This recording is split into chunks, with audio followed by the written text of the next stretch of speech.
Feature: it is much cheaper than a body repair shop because it does not have high paint materials and labor costs. Save more time, no need to wait for car dent repair in repair shop.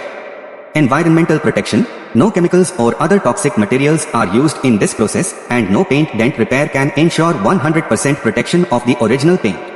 The operation is simple. Most of the dent removal can be completed within half an hour.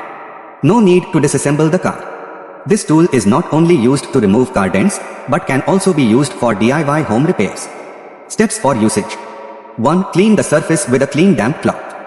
2. Stick the glue stick on the gun, turn on the power, and warm up for 5 to 10 minutes. 3. Choose the glue pull tab according to the size of the dent, then put the heated glue on the pull tab, immediately put the pull tab in the center of the dent and keep it until it sticks.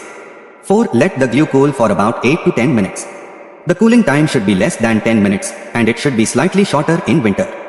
5. After the glue cools, align it with a golden dent lifter or bridge dent puller and press the puller to pull up the dent. Repeat the above steps until the dent disappears. 6. After the dents are completed, use 95% alcohol to clean the remaining glue on the surface of the car body with a plastic shovel. Material: plastics plus stainless steel, not full metal. Note: options does not include glue sticks, and glue guns need to purchase separately. Please check the description link to order this product. Also, check out our bio.